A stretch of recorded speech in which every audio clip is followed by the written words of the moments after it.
नमस्कार आदाब दोस्तों, चलिए आज 15 दिसंबर सुबह देश की ताजा बड़ी खबरें आपके लिए लेकर हाजिर हैं। चलिए दोस्तों, सबसे पहले डालते हैं सिर के ऊपर। महात्मा गांधी को गाली देने वाले बाबा कालीचरण महाराज ने फिर मुसलमानों को लेकर दिया विवादित बयान। कहा सभी मुसलमान हैं आतंकवादी। इन्होंने भारत में 5 लाख मंदिरों को तोड़ा। जम्मू कश्मीर की पूर्व सीएम महबूब मुफ्ती का मोदी सरकार पर बड़ा आरोप। कहा चीन ने लद्दाख और अरुणाचल प्रदेश में हमारी जमीन पर कर रखा है कब्जा, लेकिन मोदी सरकार नहीं कर रही है कुछ। अखिलेश यादव ने योगी पर बोला बड़ा हमला। कहा योगी सरकार में अन्याय, महंगाई और भ्रष्टाचार ने लोगों का जिंदा रहना किया मुश्किल। आमिर खान के बाद अब शाहरुख खान की फिल्म पठान को मध्य प्रदेश की बीजेपी सरकार ने बैन करने की दी चेतावनी। कहा गाने से हटाया जाए भगवा कपड़ा। कांग्रेस नेता ने किया बड़ा ऐलान। राहुल गांधी अमेठी से लड़ेंगे 2024 का लोकसभा चुनाव। बीजेपी की बड़ी मुश्किलें। तेलंगाना बीजेपी के विधायक टी राजा सिंह ने अशुद्ध ओवैसी को बताया ब्लैकमेलर। कहा कैंडिडेट उतारकर बनाते हैं पैसे। जम्मू कश्मीर के पूर्व सीएम उमर अब्दुल्ला ने मोदी पर बोला बड़ा हमला। कहा बीजेपी में हिम्मत नहीं है जो करा सके जम्मू कश्मीर में विधानसभा चुनाव। पाकिस्तान में गिर सकती है शहबाज शरीफ की सरकार, 2 सहयोगिया पार्टी नाराज, समर्थन ले सकती है वापस। तो दोस्तों, सभी खबरों को एक एक कर विस्तार से आपको बताने वाले हैं। वीडियो को दिल से लाइक कर चैनल को सब्सक्राइब जरूर कर लें। इसी के साथ दोस्तों पहली फड़ी की मंडल के शान बाबा कालीचरण महाराज ने मुसलमानों को लेकर दिया विवादित बयान। कहा सभी आतंकवादी मुस्लिम है। 5 लाख मंदिरों को इन्होंने तोड़ा। 64 पदें। महात्मा गांधी को गाली देने वाले बाबा कालीचरण महाराज ने आज मुसलमानों को लेकर झर उगला है।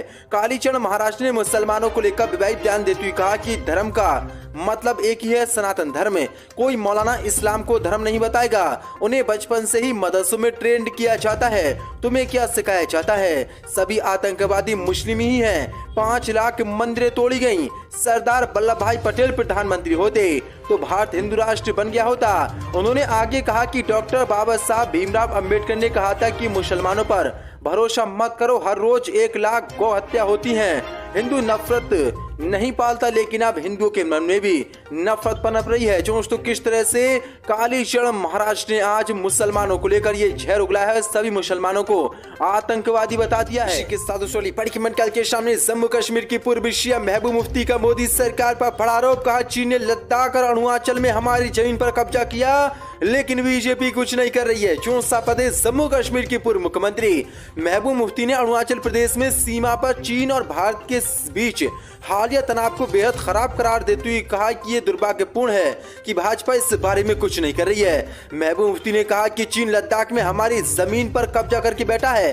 भाजपा के एक सांसद के बयान के मुताबिक उन्होंने अरुणाचल प्रदेश में भी हमारी जमीन पर कब्जा कर लिया है, लेकिन दुर्भाग्यपूर्ण भाजपा की मोदी सरकार इस बारे में कुछ नहीं कर रही है। महबूब मुफ्ती ने बड़ा दावा करते हुए कहा कि चीन हमारे सैनिकों को पीटा, उन्हें जवाबी कार्रवाई की अनुमति नहीं है। ये बेहद खराब स्थिति है। जम्मू कश्मीर के पूर्व मुख्यमंत्री ने आरोप लगाया कि सरकार के पास चीन द्वारा हमारी जमीन पर कब्जा करने के मामले में कोई जवाब नहीं है, जबकि वह जम्मू कश्मीर में लोगों को पट्टे पर दी गई जमीनों को छीन रही है। जो बड़ा आरोप मोदी सरकार पर इन्होंने आज लगाया है। के सामने अखिलेश यादव का योगी पर बड़ा हमला। कहा भाजपा सरकार में अन्याय, महंगाई और भ्रष्टाचार ने लोगों को जिंदा रहना मुश्किल किया।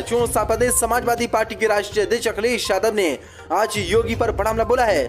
अखिलेश ने कहा कि भाजपा की योगी सरकार में अन्याय, महंगाई और भ्रष्टाचार ने लोगों को जिंदा रहना मुश्किल कर दिया है। किसान सबसे ज्यादा मुश्किल में है। कर्ज के दबाव में किसान आत्महत्या के लिए मजबूर है। भाजपा सरकार की नीतियां किसान विरोधी हैं और कुछ पूंजीपति और बड़े उद्योग घरानों के समर्थन में है। गरीब गांव की भाजपा राज में हर तरह से उपेक्षा की जा रही है। अखिलेश यादव ने कहा कि नए सत्र में गन्ने की पेराई शुरू हो गई है, लेकिन अभी तक भाजपा सरकार ने गन्ने का मूल्य तय नहीं किया है। गन्ना किसानों को अभी पिछले सत्र का भी बकाया भुगतान नहीं हुआ है। लेकिन मोदी सरकार और भाजपा सरकार सिर्फ महंगाई बढ़ा रही है और तानाशाही बढ़ा रही है, इसलिए इस सरकार में लोगों का जीना रहना मुश्किल हो गया है। इसी के साथ मध्य प्रदेश में दीपिका के भगवा कपड़े को लेकर शाहरुख खान की फिल्म पठान पर मचा बवाल। बीजेपी के गृह मंत्री ने दी फिल्म को मध्य प्रदेश में बैन करने की धमकी। 64 पदें। मध्य प्रदेश में शाहरुख खान और दीपिका पादुकोण की आने वाली फिल्म पठान को परेशानियों का सामना करना पड़ सकता है, क्योंकि फिल्म में दीपिका द्वारा पहने गए भगवा कपड़े पर बीजेपी के गृह मंत्री नरोत्तम मिश्रा ने आपत्ति जताती हुई धमकी दी है कि इसे सुधारा जाना चाहिए, नहीं तो राज्य की भाजपा सरकार फिल्म के प्रदर्शन पर निर्णय लेने के लिए बेबस होगी। फिल्म के बेशरम रंग नाम के गाने में दीपिका पादुकोण द्वारा पहने गए भगवा कपड़े पर आपत्ति जताई गई है। आपको बता दें, मंगलवार को रिलीज हुआ ये गाना सोशल मीडिया पर ट्रेंडिंग फर्स्ट पर ट्रेंड कर रहा है। इसी पर अब बीजेपी के गृह मंत्री नरोत्तम मिश्रा ने दीपिका पादुकोण पर टुकड़े टुकड़े गैंग को सपोर्ट करने का आरोप लगाते हुए कहा कि अभिनेत्री दीपिका पादुकोण की पोशाक बेहद आपत्तिजनक और गाने को गंदी मानसिकता के साथ शूट किया गया है, इसलिए इन सब को बदल दिया जाए, नहीं तो मध्य प्रदेश में स्क्रीनिंग का फैसला हम लेंगे। जम्मू कश्मीर के पूर्व सीएम उमर अब्दुल्ला का मोदी सरकार पर बड़ा हमला। कहा, मोदी सरकार में हिम्मत नहीं है जो करा सके जम्मू कश्मीर में विधानसभा चुनाव। चौंसा पदें। जम्मू कश्मीर के पूर्व सीएम उमर अब्दुल्ला ने आज मोदी सरकार पर बड़ा हमला बोला है। उन्होंने कहा कि वह और उनकी पार्टी मोदी सरकार से भीख मांगने नहीं चाहेगी। उन्होंने मोदी सरकार पर निशान साधते हुए कहा कि बीजेपी केंद्र शासित प्रदेश में चुनाव कराने से डर रही है। उन्होंने कहा कि हम देखेंगे कि वह कब चुनाव कराएंगे, हम चुनाव के लिए पूरी तरीके से तैयार हैं, लेकिन वो चुनाव कराएं इसके लिए हम उनके पास भीख मांगे नहीं चाहेंगे। उन्होंने कहा कि बीजेपी डरी हुई है, उनके पास यूटी में चुनाव कराने की हिम्मत नहीं है। उन्होंने तंज कसते हुए कहा कि पहले आप उनको हिम्मत जुटा लेने दें, फिर हम उनको चुनाव के मैदान में दिखाएंगे कि वो कहां हैं और हम कहां खड़े हैं। जो बड़ी अपडेट निकल के सामने बड़ा बयान उन्होंने दिया और कहा कि मोदी सरकार जम्मू कश्मीर में चुनाव कराने से डर रही है। इसी के साथ बड़ी मन कैलकुलेशन कांग्रेस नेता ने किया बड़ा ऐलान, राहुल गांधी अमेठी से लड़ेंगे 2024 का लोकसभा चुनाव। चौंसा पदे। कांग्रेस नेता राहुल गांधी की भारत जोड़ो यात्रा की देश भर में चर्चा है। ये यात्रा इन दिनों राजस्थान में है। साल 2019 का लोकसभा चुनाव हारने के बाद इस साल 2024 में राहुल गांधी यहां से चुनाव लड़ेंगे नहीं, ये सवाल काफी समय से लोगों के मन में चल रहा है, लेकिन अब बड़ी अपडेट निकल के सामने। लगातार राहुल गांधी अमेठी से चुनाव लड़ते हैं। हालांकि पिछले चुनाव में वे बीजेपी की केंद्रीय मंत्री स्मृति ईरानी से चुनाव हार गए थे। क्या इस बार वे अमेठी से फिर से चुनाव लड़ेंगे? इसको लेकर कांग्रेस नेता अजय राय ने साफ कर दिया है कि राहुल गांधी इस साल 2024 में अमेठी से लोकसभा चुनाव लड़ेंगे।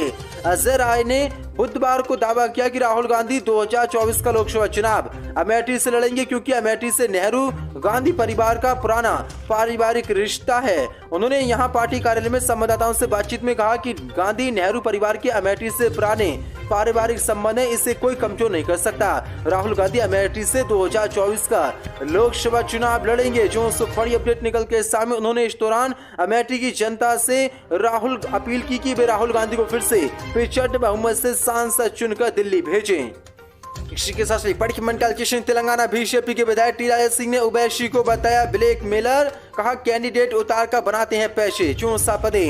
जोधपुर दौरे पर आए तेलंगाना से बीजेपी के विधायक टी राजा सिंह ने असदुद्दीन ओवैसी को ब्लैक मेल करवाने वाला बताया। उन्होंने आरोप लगाया कि ओवैसी का उद्देश्य चुनाव जीतना नहीं बल्कि पैसे कमाने का होता है। टी राजा सिंह ने बाबा राम देवरा मंदिर में पूजा करने के बाद बातचीत में उन्होंने कहा कि बीआरएस बनकर राष्ट्रीय चुनाव की तैयारी कर रही है। टी राजा सिंह ने कहा कि 2018 का चुनाव जीतकर बीजेपी से मैं अकेला विधायक बना, उसके बाद हुए उपचुनाव में बीजेपी ने जीत हासिल की। लोकसभा की 4 सीटों पर हुए चुनाव में बीजेपी को जीत मिली। विधायक ने कहा कि जनता में बीजेपी के प्रति विश्वास बन रहा है। 2023 में बीजेपी सरकार बनाएगी और भगवा लहराएगी। बीजेपी की डबल इंजन की सरकार बनने के बाद तेलंगाना का विकास होगा। कर्ज में डूबे तेलंगाना के लिए बीजेपी का जीतना बहुत जरूरी है। असदुद्दीन ओवैसी की पॉलिटिक्स को गंदा बताते हुए उन्होंने कहा कि हैदराबाद में विकास नहीं दिखता है, अपने क्षेत्र का विकास नहीं करवाने वाला मुसलमानों का विकास कैसे करा सकता है। हैदराबाद में ओवैसी का मुसलमान विरोध कर रहा है। मजबूत उम्मीदवार खड़े होने के इस बार ओवैसी का पत्ता कट जाएगा। बीजेपी विधायक ने आरोप लगाया कि असदुद्दीन ओवैसी की नीति अगले को डराओ और पैसे कमाओ। उन्होंने उत्तर प्रदेश में अखिलेश यादव को कैंडिडेट दिखाकर ब्लैकमेल किया। अखिलेश यादव के साथ वॉर गेनिंग नहीं होने पर उन्होंने अपने उम्मीदवार खड़े कर दिए। उन्होंने कहा कि उनका उद्देश्य जीतना नहीं बल्कि सिर्फ पैसे कमाना है। इसी के साथ बड़ी मन कैलकुलेशन। पाकिस्तान में गिर सकती है शहबाज शरीफ की सरकार, तो सहयोगी पार्टियां नाराज, समर्थन ले सकती हैं पापा। जो सापते बड़ी अपडेट निकल के सामने। पाकिस्तान में पिछले 1 साल से राजनीतिक उठापटक के बीच शहबाज शरीफ की सरकार बनने के बाद कुछ राजनीतिक स्थिरता दिखाई देने लगी है, लेकिन अब शहबाज शरीफ की सरकार भी खतरे में दिखाई दे रही है। शहबाज शरीफ को समर्थन देने वाले दो सहयोगी पार्टियों ने कैबिनेट की बैठक का बहिष्कार कर दिया है। पाकिस्तानी मीडिया रिपोर्ट के मुताबिक मंगलवार को शहबाज शरीफ की कैबिनेट की बैठक थी, जिसमें दो सहयोगी पार्टियों ने हिस्सा लेने से इनकार कर दिया और सरकार से समर्थन वापस लेने की चेतावनी दी। डॉन रिपोर्ट के मुताबिक पहली बार सत्तारूढ़ गठबंधन में दरारें दिखाई दे रही हैं और दो सहयोगी दलों ने बलूचिस्तान में रैको दीक बिल के खिलाफ कैबिनेट की बैठक में हिस्सा नहीं लिया। बलूचिस्तान से तावा और सोने की खदान परियोजना को लेकर शहबाज शरीफ ये बिल लेकर आई थी, जिसका भारी विरोध गठबंधन में शामिल दो पार्टियों ने किया और दोनों पार्टियों ने कैबिनेट की बैठक में हिस्सा नहीं लिया। प्रधानमंत्री शहबाज शरीफ की अध्यक्षता में हुई कैबिनेट की बैठक से जुड़े सूत्रों ने डॉन को बताया कि दो सहयोगी पार्टियां जमीयत उलमा इस्लाम और बलूचिस्तान नेशनल पार्टी